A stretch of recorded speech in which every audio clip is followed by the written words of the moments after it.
Mon titre aujourd'hui, c'est Ne te fais pas récupérer par le monde. ijambo ry'umutwe ni ntugatwagwe n'isi. Ne te fais pas récupérer, être récupéré, c'est-à-dire tu as quitté le monde, tu es dans le Seigneur, mais maintenant le monde cherche à te récupérer. Okay. Ntusubizwe mw'isi n'isi, isi ntigusubize mw'isi canke ntikwisubize. Alléluia. Amen. Pour ça, nous allons d'abord lire 2 Corinthiens 2:11. Reka dusome Abikorinto ba kabiri nyene 11. 2 Corinthiens 2:11. Abikorinto ba kabiri 11. Haravuga ngo ku murongo wa 11 kugira ngo Satani ntaronke ico adutsindisha kuko tutayobewe imigabo yiwe. Alléluia. Amen. Pour ne pas te faire récupérer, pour ne pas rentrer dans le monde, tu dois savoir comment te comporter. Kugira ngo isi ntikwisubize ngo usubire inyuma utegerezwa kumenya ukungene witwara. D'abord, tu dois savoir qu'il y a une guerre pour ta vie, pour ton âme. Il y a une guerre spirituelle. Utegerezwa kumenya yuko hari intambara y'imwemu yerekeye umushaha wawe. D'abord, Dieu t'a créé. Imana yarakuremye. Dieu t'a créé pour lui. Imana yarakwiremeye ubwayo. Dieu a créé tout. Tout ce que nous voyons et ce que nous ne voyons pas, d'abord, c'est pour lui. Imana ibyo yaremye biboneka n'ibitaboneka yabiremye ku bwayo ubwayo nyene. Et l'homme c'est quoi? L'homme, vous voyez quand Dieu a formé Adam. Murabona igihe Imana yabumba Adamu. Nous voyons qu'il a utilisé la terre. Il a utilisé la terre pour former l'homme. Yakoresheje ibumba canke ivyondo kugira ngo ibumbe umuntu. Mais cette forme-là, comment dirais-je, l'enveloppe elle ne bougeait pas, il n'y avait pas de vie. Ariko iryo bumba amaze kuribumba ico kibumbano nta buzima bwari muri co. Il a fallu que Dieu souffle. Dieu a soufflé dans cette enveloppe-là qui s'appelle l'homme. Byasaba yuko Imana ihumekera muri ico kibumbano citwa umuntu. Pour que cette enveloppe ait la vie. Kugira ngo ico kibumbano kigire ubuzima. Donc tu n'es pas l'enveloppe, tu n'es pas le corps. Toi tu es l'esprit. Wewe nturi ico kibumbano nturi umubiri, wewe uri muhemu. Alléluia. Amen. Alors, quand on dit que la Bible dit que nous avons été créés à l'image de Dieu, Dieu n'a pas de corps. Iyo rero Bibiliya ivuga ngo twaremwe mw'ishusho ry'Imana, Imana ntifise umubiri. Dieu est esprit. Et Jésus a dit à la Samaritaine, Dieu est esprit et ceux qui vont l'adorer doivent l'adorer en esprit. Kuko Yesu yaravuze ngo abwira wa munyasamariyakazi ngo Imana ni muhemu kandi abategereza kuyihimbaza bayihimbaza bisabwa ko bayihimbaza mu muhemu. Alléluia. Amen. Donc tu es un être spirituel mais tu vis dans un corps parce que sur cette terre l'esprit ne peut pas vivre sur cette terre. Pour vivre sur cette terre, agir sur cette terre, tu dois avoir un corps. Wowe rero uri muhemu ariko uba mu mubiri kuko kugira ngo ugendagende kandi ukorere muri ino si imuhemu ntishobora kubikora yonyene itegerezwa kubiri mu mubiri. Et alors tu as aussi l'intelligence, tu as la volonté, tu as les émotions, ça c'est l'âme. Kandi rero urafise ubwenge, urafise ubugombe, urafise ibigumbagumba, ico naco n'umushaha. Tout ça c'est pour t'aider à bien fonctionner sur cette terre. Ivyo vyose no kugira ngo bigufashe ukore neza cyane muri ino si. Mais tu es un esprit, il ne faut jamais oublier ça, tu es d'abord un esprit. Ariko ntiwibagire na rimwe yuko ubwa mbere na mbere uri muhemu. Et quand tu vas quitter cette terre, tu dois rentrer d'où tu es venu, c'est-à-dire tu rentres à Dieu qui est esprit. Kandi igihe uzova muri uno mubiri upfuye uzosubira iwanyu ni hehe kwa data nawe ni muhemu. Alléluia. Amen. Alors, c'est vrai, nous avons été créés par Dieu, mais c'est aussi pour avoir la communion avec lui. Nivyo twaremwe n'Imana ariko twaremewe kandi kugiranira ubusabane nawe. Adam, avant le péché, la Bible dit que Adam voyait Dieu. Dieu passait tous les soirs. Il y avait une communion, il y avait une relation avec Dieu. Bibiliya tubwira neza yuko igihe Adamu atarakora icaha yasabana n'Imana. N'umunsi ukagoroba Imana yaraza bakavugana bakaganira bagasabana. Donc l'homme est fait pour avoir d'abord la communion avec son Dieu d'abord, et puis après, c'est avec les autres êtres humains. umuntu rero yaremwe ngo agiranire ubwa mbere na mbere ubusabane n'Imana hama ubwa kabiri asabane n'abantu. Mais maintenant, il y a eu la chute. Ariko ubu rero Adamu yaraguye. Alors, quand il y a eu la chute, il se passe qu'il y a eu cette rupture entre l'homme et Dieu. Rero igihe Adamu yagwa haciye haba ugutandukana hagati y'umuntu n'Imana. Il y a aussi le fait qu'il y a des esprits qui sont des adversaires de l'homme parce qu'ils sont adversaires de Dieu. Hari rero impwemu zigwanya abantu kuko mu bisanzwe zari zisanzwe zigwanya Imana. Et donc ces esprits aussi veulent avoir une communion avec toi. Hama izo mpwemu rero nazo zihiga ngo zigiranire ubusabane nawe. Alléluia. Amen.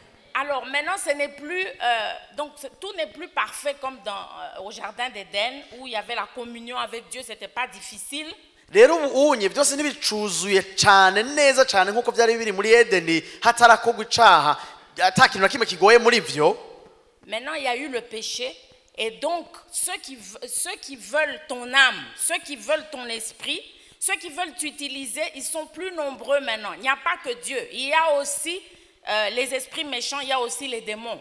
Ubu rero twavuga ngo byaragoranye kuko urumva ni benshi bashaka gukoresha bashaka umushaha wawe bashaka impwemu yawe. Ubu rero ni benshi bashaka gukoresha kuko si Imana gusa ishaka gukoresha hariho n'amadayimoni nashaka gukoresha. Alléluia. Amen. Dieu lui, il a un plan de bonheur pour toi et il veut quand il vient vivre en toi, avoir la communion avec toi, c'est pour te permettre d'accomplir ce bon plan-là qu'il a pour toi. Imana yoyo igufitiye umugambi w'umunezero kandi gihije guhura nawe ibije gushitsa uwo mugambi w'umunezero gusa muri wewe. Et tu peux faire confiance à Dieu. Pourquoi? Parce que Dieu est allé très loin. Il a fait ce que personne d'autre n'a fait ou ne fera. Imana ushobora kuyizera kuko yaragiye kure cyane irakora ibyo umuntu n'umwe atari kugukorera. Malgré le péché de l'homme, Dieu a voulu racheter l'homme. Il a donné une chance à l'homme en donnant son fils à la croix pour payer pour les péchés de l'homme. Nubwo umuntu yari yaguye Imana yamuhaye kandi kajyo itanga umwana wawe y'ikirenge ngo aze gupfa kubwo umuntu kugira ngo amugarukane kuri we. C'est toujours la relation parce que pour Dieu ce qui est plus important c'est ton esprit là, c'est ça qui intéresse Dieu. Ni ya migenderanire y'imigaruko kuko iki iragishinga Imana cyane niyo mpwemu yawe. Mais alors maintenant l'adversaire, puisqu'il y a un adversaire, l'adversaire lui c'est tout le contraire. Lui il a un plan de malheur pour toi. Rero umugwanizi wewe birahushana igihushana civyo ko wewe agufitiye imigambi mibi cyane kubw'ubuzima bwawe. Et alors l'adversaire il te cherche très tôt. Kandi umugwaniza guhiga kare. Et l'adversaire, comme nous sommes, la Bible dit que nous sommes le temple de Dieu. Normalement, nous sommes le temple de Dieu. Kandi nkuko Bibiliya ivuga ngo turi ingoro z'Imana, ingoro za mpwemu yera. Nous pouvons lire ça dans 1 Corinthiens, c'est 1 Corinthiens 6, 19. Reka dusome mu Korinto ba mbere 6:19. Korinto ba mbere 6:19. Baratubwira ngo ntimuzi yuko imibiri yanyu ari sengero za mpwemu yera ari muri mwebwe uwo mufise avuye ku Mana kandi simwe miganza. Amen. Amen. Donc nous sommes le temple de Dieu. Le temple c'est quoi? Le temple ici nous sommes dans un temple. Le temple c'est une maison. Turi ingoro z'Imana. Ingoro ni iki? Nka turi mu ngoro. Et alors une maison a des entrées. Comment est-ce que tu entres dans une maison? Tu entres par des portes, tu entres par des fenêtres. Ingoro iba afise imiryango winjira gute mu ngoro canke mu nzu winjira mu muryango canke mu madirisha. Dieu pour habiter en nous à partir justement de du péché, Dieu toque, il nous demande, Dieu ne s'impose pas, il va toquer, il te demande d'entrer chez toi. Rero kuva umuntu akoze icaha uno munsi Imana iradodora ikakubaza ati no kwinjira kugira yinjire wawe isaba uruhusha. Apocalypse 3:20. Ibyahishuriwe Yohana 3:20 baratubwira ayo majambo. Baratubwira ngo ehe mpagaze ku rugi ndaramukije umuntu niyumva ijwi ryanje akugurura urugi ndinjiriwe dusangire. Alléluia. Dieu malgré sa puissance, il nous a donné ce qu'il nous a donné de formidable, le plus grand don qu'il nous a donné en tant qu'homme, c'est le libre arbitre. Nous avons donc la possibilité de choisir. Imana naho rero mushobora byose ingabire yaduhaye nini cyane ni ugushobora kwihitiramo ibyo dushaka. Alléluia. Amen. Et encore une fois, je reviens à nous sommes créés à l'image de Dieu. Dieu choisit. Dieu, il n'y a personne qui lui impose quoi que ce soit. Et nous sommes créés à son image. Il nous a donné, nous aussi, la capacité de choisir. Il ne nous impose rien. Ndagaruka kandi nkavuga ngo tware mu mishusho y'Imana. Imana nta muntu ayitegeka ikintu cyo gukora. Nayo yaduhaye kwihitiramwo itadutegetse ibyo dutegerezwa gukora. Alléluia. Amen. Ce qu'il fait, c'est un peu comme pour, quand il y a la campagne, pour les élections. Vous voyez, chacun des candidats amène son programme. Et puis, vous allez choisir. Ni nka kujya rero mu matora umuntu wese yiyamamaza aramamaza ivyiwe hama mugabo ni mwebwe muhitamwo. Pour Dieu aussi c'est la même chose. N'Imana nuko. C'est la même chose. Il nous a donné sa parole, il nous donne son programme, il nous donne ce qu'il va faire pour nous si nous acceptons qu'il entre dans notre vie. Nayo yaduhaye ijambo ryayo iratwereka neza ivyizuzo dukorera nitwayemerera kwinjira mu buzima bwacu. Alléluia. Amen. C'est pour ça qu'il dit choisis-moi, choisis la vie. Si tu veux vivre, choisis-moi. C'est chez moi qu'il y a ceci, cela. Rien n'est caché. Il te met son programme clairement. Nico gituma ikubwira ngo mpitamwo jewe hitamwo ubuzima nimushaka ubuzima ngibi akabidonda neza akabikwereka neza bitanyegeje ivyo gushaka ko ashaka gukorera. Alléluia. Amen. Et il nous met aussi en garde contre, bien sûr, ses adversaires. Il nous dit, bon, voilà, si tu ne veux pas de moi, si tu vas ailleurs, voici ce qui t'arrivera. Donc c'est clair. Kandi aranatugabisha akubwira ati nutanyemera jewe ukemera abandi ngibi bizogushikira biratomoye. Alléluia. Amen. Voilà. Alors, les deux autorités spirituelles qui nous cherchent, il y a Dieu d'abord. Rero abanyabushobozi bimwe mu baturondera uwa mbere ni Imana qui est au-dessus de tout. ari hejuru ya byose. Et il y a le diable qui est vraiment bon. Il est en bas. C'est une créature. Il est en bas. Il est en dessous de Dieu. C'est pas comme ce que disent les Chinois. Ils disent que le bien et le mal, c'est sur un même pied d'égalité. C'est pas du tout ça. Rero Satani nawe ni kiremwe ari hasi cyane kure munsi y'Imana. Singa kujya abashinwa bavuga ngo ikibi n'iciza birangana. Suko. Non, non, non. Il y a un Dieu créateur de toutes choses qui est au-dessus de tout. Il est au-dessus de la créature. Amen. Hari umuremyi wa byose ari hejuru ya byose ari hejuru y'ibiremwa byose. Et alors il y a une créature, des créatures qui se sont rebellées. Harakaba rero n'ibiremwa byabaye abarobere cyane byagumutse kuri uwo muremyi. Voilà. Et donc maintenant c'est à nous de choisir. Nahi wawe hari wanje ho guhitamwo. Alors quand nous naissons, le problème c'est que quand nous naissons, nous ne connaissons pas Dieu. Nous ne connaissons pas, il y a beaucoup de choses que nous ne connaissons pas, nous sommes ignorants. Rero ikibazo nuko iyo tuvutse ntituba tuzi Imana. Hari ibintu byinshi tutaba tuzi. Et surtout quand nous naissons dans des familles par exemple ou des religions qui ne connaissent pas le Seigneur, eh bien on est dans l'obscurité. Na cyane cyane tuvuge nko mu miryango mu madini atazi Imana tuba turi mu mwijima. Mais voilà, la bonne nouvelle, c'est que Dieu a envoyé son Fils unique pour que la lumière arrive, la lumière puisse arriver. La lumière doit arriver partout, dans toutes les nations. C'est ce que Dieu a promis à Abraham. Tu seras une bénédiction pour toutes les familles de la terre. Ariko Imana ishimwe yarungise umwana wayo w'ikinege kugira ngo umuco uze urasira abantu bose. Nibwo Imana yabwiye Aburahamu ngo uzoba umugisha kuri bose, uzobera umugisha amahanga yose. Umuco rero ucushika kuri bose. Alléluia. Amen. C'est pour ça, c'est grâce à ça que tu es ici, que moi aussi je suis ici. Ni kubera ico wowe uri ngaha nanje ndi ngaha. Alléluia. Amen. Alors, le fait d'avoir quitté le monde, dans le temps nous étions ignorants. La Bible dit que nous étions ignorants. Kuba rero twaravuye mu isi, kera tukiri mu isi twari ibintazi. Bibiri bitubwira twari ibintazi. Nous étions ignorants et nous avons été influencés pour faire certaines choses. Hama baradukoresha ibintu bimwe bimwe aho twahoze.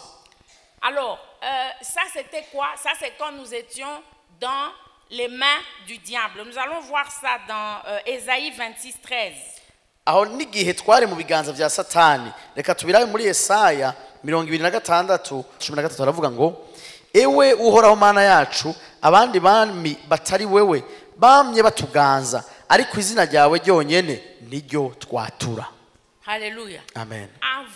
Avant de connaître Christ, tu étais dans des mains impies. Tu étais dans les mains du diable. Imbere yo kumenya Kristo wari mu biganza vyanduye, wari mu biganza vya Satani.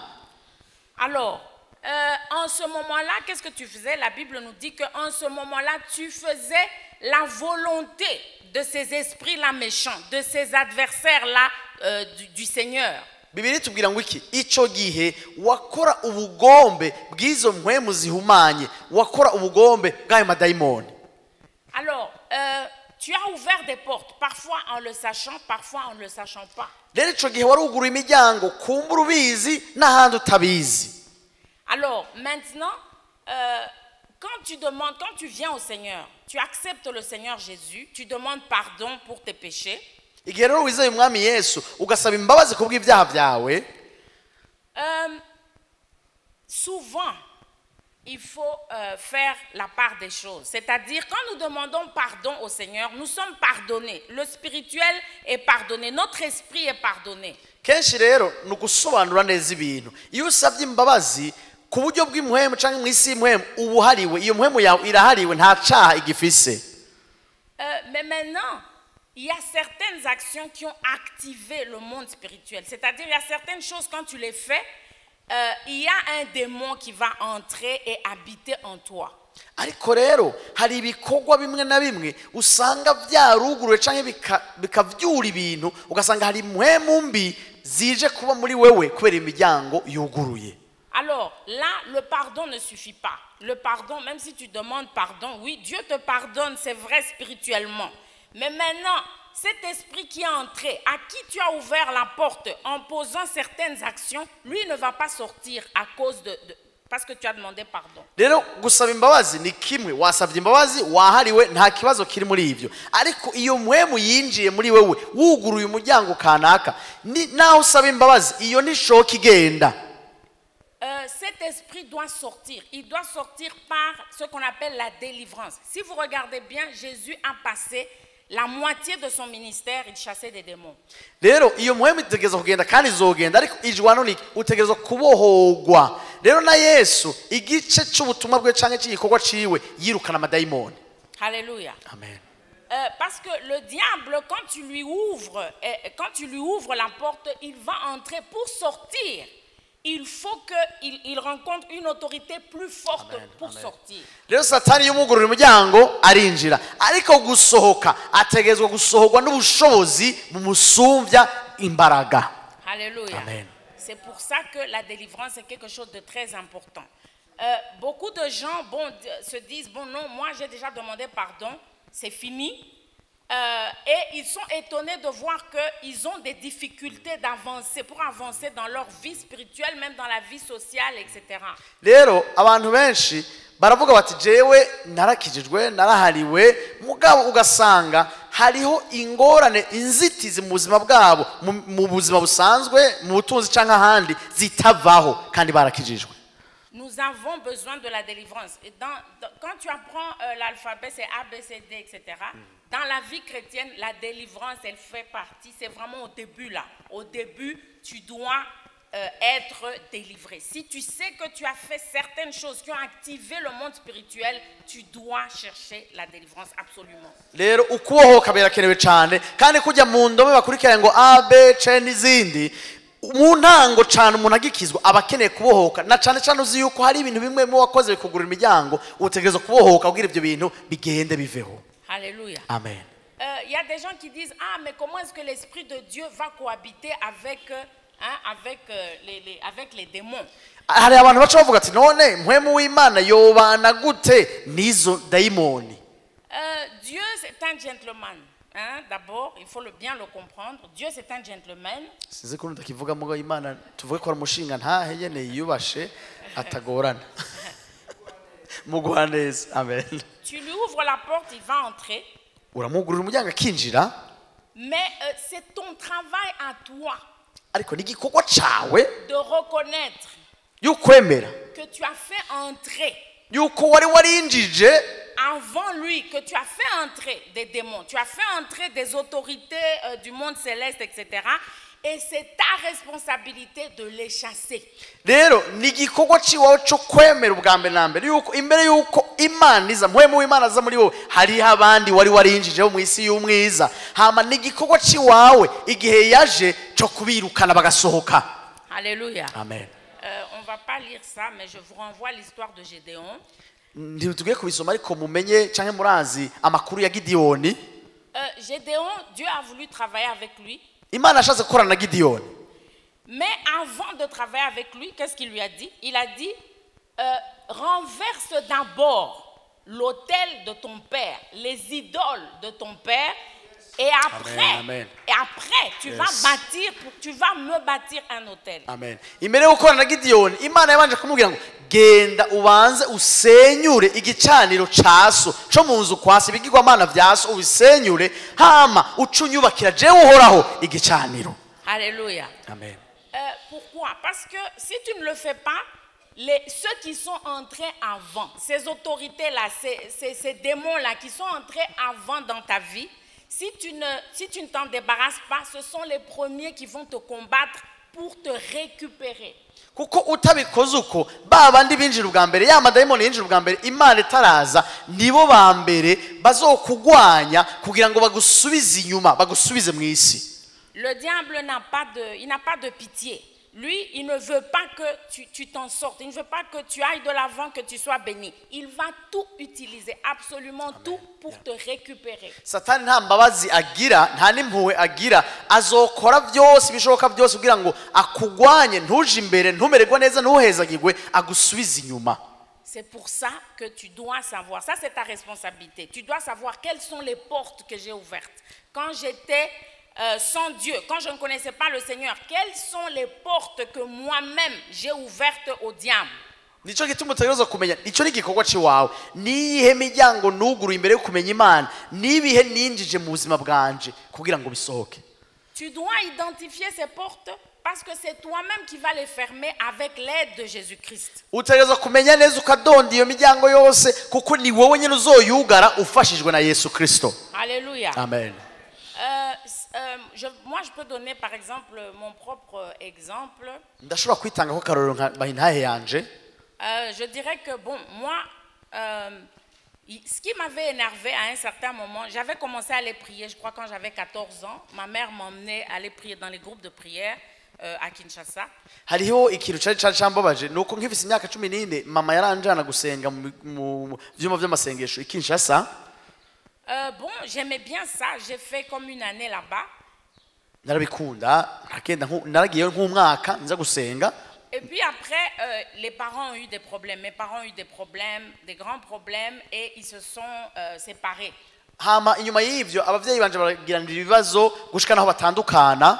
Alors moi, avec mon ignorance là, j'essaie de prier, je demandais que non Seigneur, que les parents s'entendent, que notre situation ne change pas, etc. Mais ça n'a pas changé.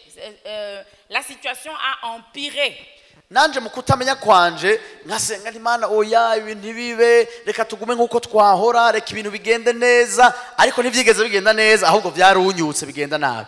Alors je me suis découragée, j'ai abandonné, j'ai dit bof, Dieu n'entend pas, Dieu il n'entend pas. Je me suis révoltée, je dis bon OK, Dieu il entend certaines personnes mais il n'entend pas tout le monde. Donc moi, cette histoire de prier, c'est fini, j'abandonne. Chanda chiki intege rero ndavuga nti Imana rero bwa bundi yumva abantu bamwe bamwe abandi ntibumva. Chanda chiki intege nshirabivamwo ibyo rero by'amasengesho ncanvuga nti ndabihevye. Alors, j'ai quitté comme ça et là maintenant, c'était fini. J'avais complètement oublié tout ce que j'ai appris à l'église. Chandi bagira rero gose ibyo nize byose mu ishengero. Mais en fait, qu'est-ce qui se passait? Il se passait que ma famille, déjà, c'était une famille où il y avait... c'était une famille où il y avait des idoles. Mon papa, malgré que c'était un intellectuel, un professeur d'université, avocat et tout ça, mais c'est quelqu'un qui aimait les fétiches, il aimait le culte des ancêtres, il aimait la franc-maçonnerie, etc. Nubwo abavyeyi banje byari bimeze uko nasanze nko mu muryango wa data hariho ibintu byo guterekera ibintu byo kuja mu bupfumu ibintu by'abaframaso n'ibindi kandi yari umuntu w'ubwenge yari umwigisha muri kaminuza yari umushingwa manza ariko ivyo vyose inyuma yavyo hariho ico kintu c'ibigirwamana. Alors moi, quand je ne priais plus, je ne voulais plus prier, j'ai commencé maintenant à me tourner vers autre chose, accepter autre chose, accepter les horoscopes, accepter les superstitions du monde, etc. En fait, c'était une récupération. Rero inyuma y'ivyo nanje cantangura kuza ndarondeza ahandi muri bamwe basoma inyenyeri canke bakubwira kazoza mu bundi buryo, ariko sinambona neza mugabo isi yari kirangarukana. Alléluia. Alors, 5 ans après, je suis revenue au Seigneur, heureusement, tout juste avant mon 21e anniversaire. Une amie m'a invitée à la prière et je suis venue et j'ai été touchée. Je me suis dit, bon, je vais recommencer. Rero haheze nk'imyaka 5 hasigaye iminsi mikeyi ngo nkwize imyaka 21 umugenzi wanje arantumira ca ndagaruka gusenga hama ca ndibwira nti ngiye gusubira mu masengesho. Alors, quand je suis rentrée là-bas, j'ai expliqué pourquoi j'avais quitté la prière. Canda rero ndatanga insobanuro ndavuga igituma nari navuye muri ivyo by'amasengesho. Et alors l'encadreur, il m'a bien expliqué, il m'a dit, tes parents ont fait leur choix, toi aussi tu dois faire ton choix. Dieu ne va pas te juger pour ce que tes parents ont fait comme choix, Dieu va te juger sur tes choix à toi. Quel est ton choix? Umurongozi rero arambwira neza ati umva abavyeyi bawe barakoze guhitamo kwabo bakoze ivyabo ariko Imana ntizokubaza ivyo bo bahisemo izokubaza ivyo wewe wihitiyemo gukora. Et tu ne pourras pas dire j'ai abandonné la vérité, j'ai abandonné la lumière parce que papa a fait ceci ou cela. On n'abandonne pas Christ, on n'abandonne pas la vie. Amen. À cause Amen. Des gens. Amen. Kandi acarambwira ati ntuzovuga ngo narahevye umuco narahevye ukuri ngo kubera papa yakoze ibi canke biriya kuko ntuheba gakiza ntuheba Kristo kubera abantu. Alléluia. Amen. J'ai bien compris ça, j'ai demandé pardon au Seigneur et bon, maintenant je me suis même réconciliée avec mes parents, avec mon père surtout.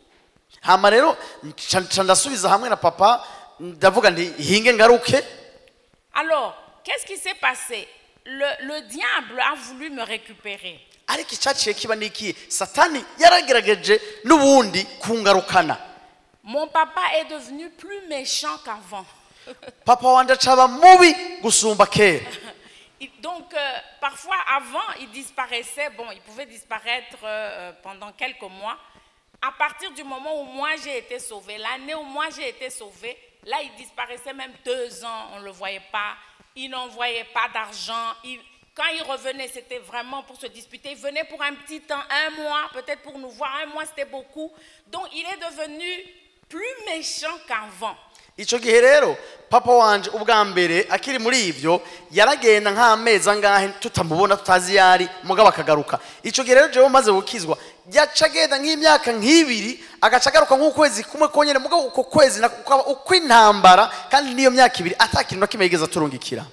Alors moi j'ai compris à cause bien sûr des enseignements, j'ai compris que c'est cet esprit-là du monde qui veut me ramener en arrière. Parce que ce qui m'avait fait quitter Jésus quand j'avais 14 ans, c'était ça, c'était le comportement de mon père. Et donc maintenant, le diable a ramené ce comportement de mon père fois, je ne sais pas moi combien de fois, pour voir si j'avais compris ma leçon, si j'allais rentrer en arrière. Jewe rero canatahura biciye mu nyigisho yuko ari ya mpwemu imwe yantuma mpeba Imana kubera ukungene papa yigenza ariko ikigaruka igwije inkomezi nyinshi kugira ngo inshobore kunsubiza inyuma. Et je me souviens que ma mère se demandait si j'allais rester dans le Seigneur. Beaucoup de gens dans ma famille, mes amis, tout le monde regardait pour voir si j'allais tenir. Mais j'ai tenu parce que j'ai compris. Rero abantu benshi bihereye kuri mama no mu muryango bakanda bakavuga ati mbega azoguma mu gakiza ariko ndaramiriza mfashijwe n'Imana yanje. Alléluia. Parce que j'avais compris que au fait mon père était la porte par laquelle les esprits méchants passaient pour m'attaquer. Kuko nari natawe yuko papa wanje yari yacitse nk'umuryango ayi mpwemu mbi zica kugira ngo zinshikire jewe zintere. Alléluia. Tu dois connaître. Il n'y a pas eu que ça. Bon, hein, dans la vie que tu avais avant, il y a par exemple les gens qui t'ont emmené à faire certains péchés, ceux qui t'ont entraîné dans la débauche, ceux qui t'ont entraîné dans l'alcoolisme, dans le vol, etc. Ces gens-là, ce sont des portes. Tu dois connaître, tu dois savoir que telle personne, si je la revois tout le temps autour de moi, c'est qu'il est envoyé pour essayer de me ramener en arrière. si ibyo gusa ariko ugiye mu buzima bwawe urabona abantu bagukwegeye mu sambanyi bagukwegeye mu kaboregwe cyangwa bagukwegeye mu byaha ibi na biriya bene abo bantu iyo wamaze kuva mu isi ugasubira kubabona bazungazunga imbere yawe bazunguruka umenye ko hari ya mpwemu yaca muri bo ngo igushikire iri kiragerageza gusubira kugarukana inyuma. Attention aux anciens copains, aux anciennes copines. Attention à ces personnes-là. Quand tu les revois soudain, il faut faire attention. Ce sont des gens qui sont en mission. Parce que le diable, il sait qu'il les avait utilisés pour t'avoir. Donc, il sait que s'il essaye, si tu n'es pas ferme, il peut encore, à travers eux, il peut encore te récupérer. Babandi mwigera gukundana kera babakopa babakopine Satani arazi neza yuko yigeze kubakoresha kugira ngo agushikire nuno munsi aragerageza kugira ngo arabe ko aciye muri wa muryango nyene yacamo kera yosubira kugushikira kugira ngo akugarukane murabe neza. Donc il faut vraiment faire attention. Quelles sont les portes auxquelles que tu as touché dans le temps et qui peuvent casser ton élan maintenant pendant que tu es en train de prier. Si ces portes-là ne sont pas fermées, ça peut casser ton élan, ça peut te ramener en arrière. Rero no kuraba neza ya miryango bya bintu wacamo kera ba bantu mwagendana muri bya kera kuko abo bantu canke ivyo bintu bigerageza kuza kugubuza umuvuduko wawe kugira ngo ubandanye mu gakiza ukure ukorera Imana. Rero urabe neza kugira ngo ntibikuze gutera imbere umuvuduko wawe. Alléluia. Amen. Ça peut être la maladie. Il y a des gens, par exemple, bon, il a été malade et vous savez, il y a ces histoires où on dit non, ça ne va pas guérir chez le médecin. Il faut aller chez le féticheur, etc. Et on t'amène chez le féticheur, peut-être on t'a amené chez le féticheur et tu as été guéri. Ushobora kuba ari ingwara abantu bakubwira ngo oya ibi sivyo kwa muganga reka tuje kuraba umuntu kanaka umupfumu hamugasanga barakujanye kuri uwo mupfumu ego warakize. Alors oui, tu as été guéri. Et maintenant, par exemple, quand tu commences à prier, si cette situation-là n'est pas adressée, qu'est-ce qui va se passer? Il va se passer que le diable peut ramener des circonstances, ramener une maladie pour que tu rentres encore en arrière. Parce qu'en général, qu'est-ce qu'on dit? On te dit, ça ne guérit pas, ça ne va pas guérir à l'hôpital. Biciye muri ivyo nyene ego warakize mugabo no munsi ko wakijije ukabusenga Satani ashobora kugerageza kugarukana iya ngwara nyene imwe abantu bavuga ngo ivyo sivyo kwa muganga kugira ngo arabe yuko osubira kuja kuraba wa wundi kamenyi kugira ngo iyo ngwara ikire. Donc le diable te connaît, il sait là où tu es tombé. Si tu es tombé par exemple au concours, je me souviens d'une fille qui disait que sa maman avait emmené un moufoumou pour qu'elle puisse réussir au concours. Cette situation reviendra. Il va y avoir des circonstances difficiles pour que tu aies encore ce cœur-là de rentrer chercher de l'autre côté. Birashobora guca nko mu matest cyangwa mu makonkuru nka mama wawe yarigeze guhamagara umupfumu kugira ngo utore konkuru cyangwa utore ikibazo kanaka. Hari ibintu mu buzima bwawe Satani azogerageza kugarukana bigoye kugira ngo wicuze uvuga ati bwa munsi n'umupfumu yamfashije reka n'ubu nsubire kuja kuraba umupfumu kugira mfashe. C'est ta responsabilité de connaître la porte. Quelle porte tu es, quelle est la porte que toi tu as ouverte à Satan à un certain moment? Ça peut être les parents. Même si ce sont les parents qui ont ouvert, tu dois connaître cette porte-là pour que toi-même, à ton niveau, toi aussi, tu n'ailles pas ouvrir. Nahi wawereho kumenya uwo muryango wugure muri kahise cyangwa waciye muri kahise naho bo barabavyeyi bugura umuryango ubwabo bimenye nawe kugira ngo ubwawe ntuzogwe muri uwo mutego wo kuja kugurura uwo muryango abavyeyi buguruye. Alléluia. Amen. Donc je ne suis pas ici pour te condamner, je suis ici juste pour t'éclairer, te rappeler que tu es dans une guerre et que la guerre dans cette guerre-là toi tu dois réussir. Il ne faut pas que ce soit toi qui sois par terre. C'est toi qui dois réussir. Amen. Sindi ngaho ndagucira urubanza ariko ndi ngaho ndakwibutse kandi ndaguha umuco ndakubwira nti turi mu ntambara uri mu ntambara kandi muri iyo ntambara si wowe utegerezwa kuneshwa n'umukora kugwanya ategerezwa kuneshwa. Alléluia. Amen. Alors, c'est pour ça que la Bible nous dit que nous ne devons pas être ignorants des tactiques du diable. nicyo gituma biri tubwira ngo ntidutegerezwa kuyoberwa canke kutamenya amayeri y'umugwanizi ya satani. Donc, il faut examiner ta vie et là où tu vois qu'il y a eu des portes ouvertes, il y a de ces choses que tu peux fermer toi-même parce que c'était pas terrible. Il y a de ces choses tu peux toi-même, tu demandes pardon Seigneur, tu peux toi-même être en ordre. Mais il y a de ces choses où il ne faut pas garder le secret. Tu dois absolument voir les serviteurs de Dieu. Tu dois dénoncer le diable. Rero hari ibintu muri ivyo nyene usanga wowe nyene ushobora kwisengera ukabohoka kandi bikakuvako, ariko hariho n'ibindi utegerezwa uja kugaragaza ukaturira abakozi b'Imana kugira ngo satani mugaragaze bagusengere ubuhoke by'ukuri. Alléluia. Amen. Voilà. Moi, je me souviens qu'il y a eu des choses, parfois, bon, quand on prie pour les jeunes, etc., il te dit, ah non, moi je croyais que ça s'était passé parce que j'ai été baptisé, mais il continue à souffrir des mêmes, il continue à souffrir des conséquences de ces choses-là qu'il a faites avant. Nk'ubu iyo dusengera abakiri bato hari igihe akubwira ati oya ibyo nari nzi ko byarenganye kuko nabatijwe nakijijwe, ariko ugasanga aracabandanya ababazwa agendera mu bintu bitameze neza kubera ico kintu cabaye kera. Je parlerai de l'avortement. L'avortement, si tu as touché à l'avortement, tu as activé. L'avortement, c'est un crime de sang. Ndababwira nko gukorora inda niba warakoze bene ibyo bintu, gukorora inda ni ukwica umuntu, gusesa amaraso. Le sang innocent. Kandi gusesa amaraso atagira agasembwa atacaha afise. Parmi les choses que Dieu déteste, c'est ça. Il dit, je déteste la main qui verse le sang innocent. Mu by'Imana izinukwa ico kirimo ngo ndanka umuntu asesa amaraso y'umuntu ataco yagira. Alléluia. Amen. Alors, cette porte-là, par exemple, eh bien, il faut absolument aller trouver les serviteurs de Dieu pour que cette question spirituelle soit bien traitée.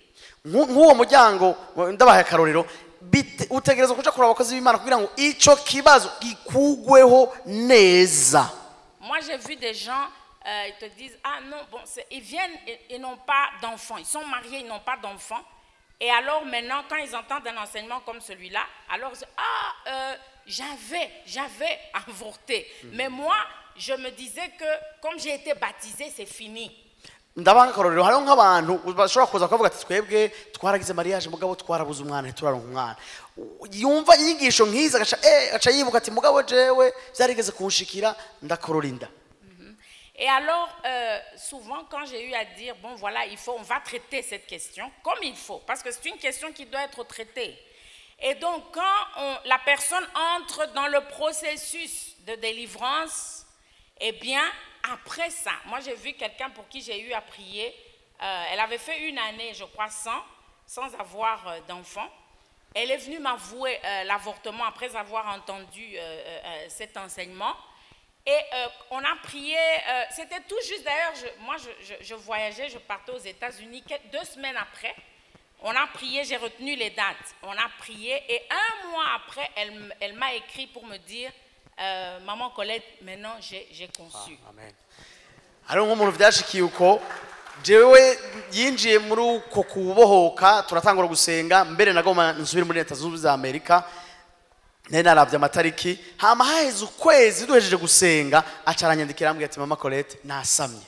Alléluia. Amen.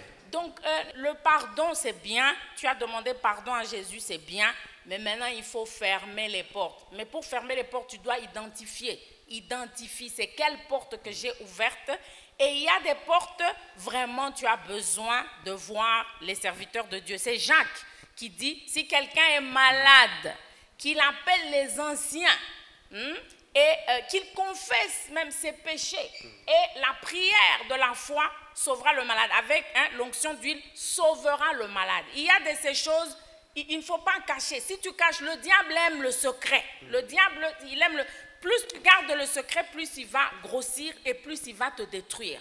Il y a un moment, pour certaines choses, tu dois sortir ça. quand tu sors ça, tu montres vraiment à cet esprit que vraiment, toi, je ne veux plus du tout de toi dans ma vie. rero hari ibyo bintu rero umuntu ategerezwa gusohora, ategerezwa kuza gusaba ubufasha bw'abakozi b'Imana kugira ko bavuga ngo mu gusengera umugwayi abakuru mu ishengero bamusiga amavuta ngo hama amasengesho yo kwizera azokiza umugwayi. Nawe hari aho ukeneye ubufasha bw'abakozi b'Imana, kuko iyo uje ukatura ico kintu, iyo muhemu ubuyigaragaje ukayishira haboro ukavuga ati wewe sinshaka yuko dusubira kujana, kuko Satani akunda umwijima, akunda kuyegezwa. Niwamunyegeza niwakinyegeza kizoba kinini kigusamba. Alléluia.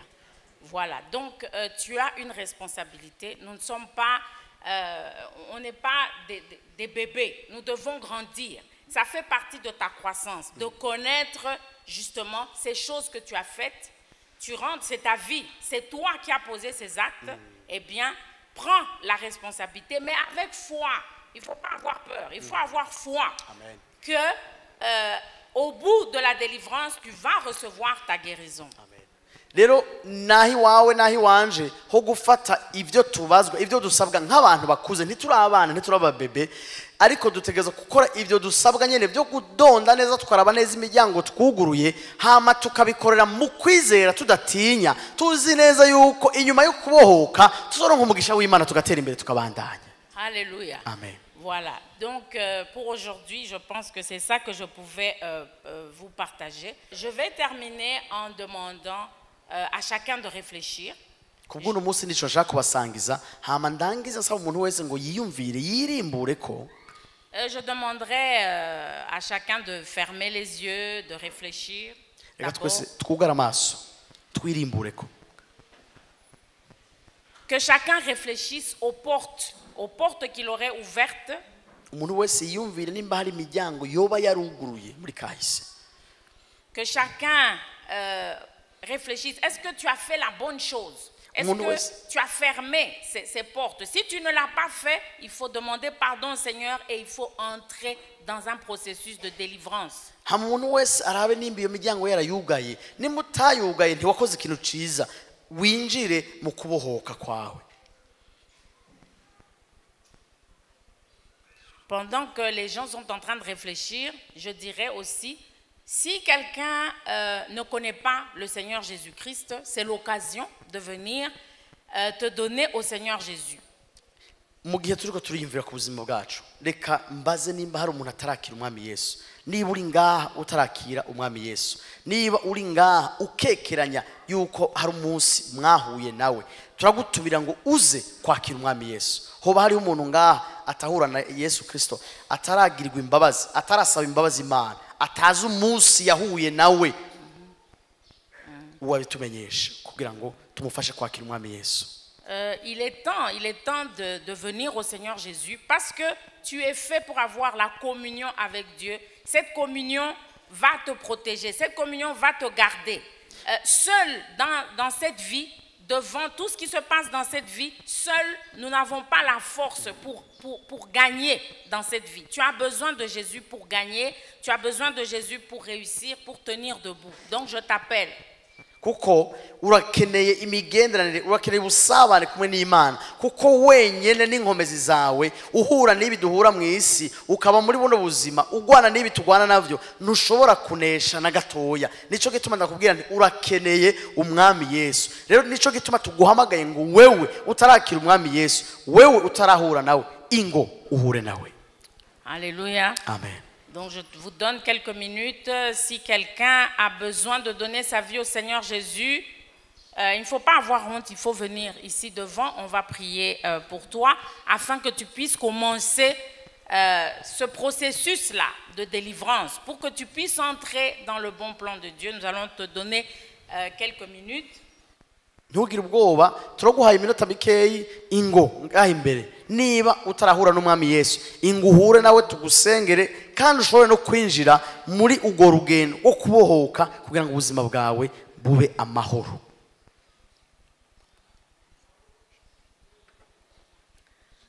Alors, si il n'y a personne, gloire à Dieu. Niba twese twarakira umwami Yesu, Imana ishimwe. Alors nous allons nous lever pour prier. Reka rero tuvyaguruke dusenga Imana.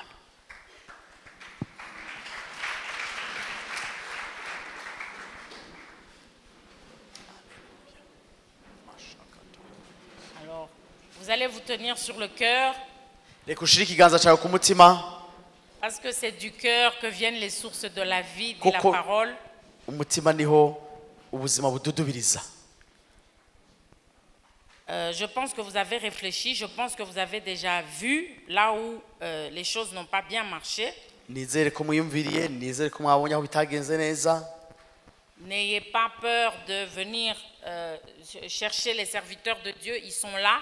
Et vous avez la chance d'avoir l'apôtre Kevin qui parle de délivrance, qui est dans la guérison. Parce qu'il y a des églises où on ne parle pas du tout de ça. On n'y croit pas du tout. Et les gens continuent à souffrir.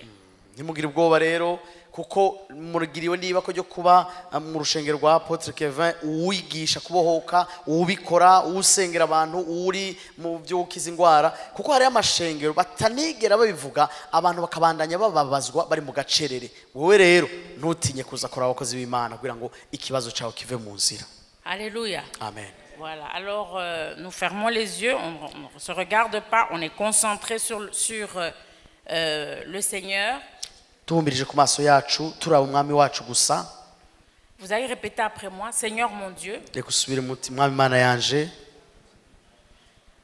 merci pour ta parole. wakoze ku ijambo ryawe, Merci parce que ta parole ne sort jamais pour rien.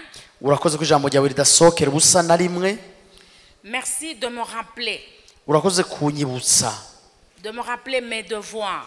yo kunyibutsa ibyo ntegerezwa gukora, Merci de me rappeler ma responsabilité. urakoze kunyibutsa ibyo nsabwa n'ibyo ntegerezwa.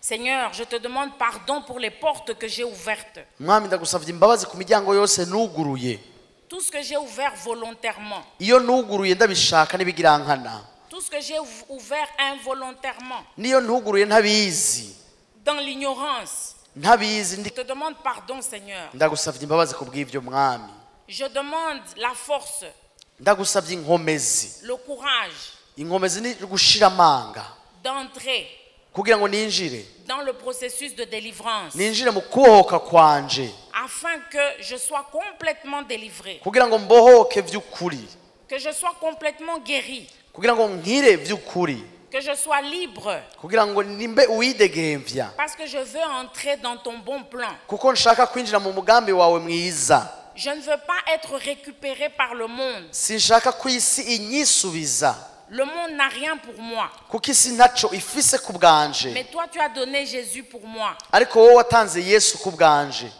Seigneur, je t'aime. Mwami ndagukunda, Je veux être à toi. nshaka kuba uwawe, Délivre-moi, Seigneur. mbohora mwami, Donne-moi la force et le courage impa ugushira amanga n'inkomezi de poursuivre vyo kubandanya complètement meze neza, ma délivrance, meze neza ukubohoka ma kwanje, guérison. ugukira kwanje. Donne-moi la force Umpe inkomezi de ne pas rentrer en arrière. yo kudasubira inyuma, Donne-moi, Seigneur, de regarder devant, umpe kuraba imbere malgré toutes les difficultés, nubwo vyoba bigoye, que je regarde devant name ndaba imbere jusqu'à la victoire kuraba intsinzi, ndaba intsinzi, que tu m'as promise intsinzi wanyemereye en Jésus-Christ. mu izina rya Yesu. Merci, Seigneur. Urakoze mwami. Alléluia. Haleluya. Amen.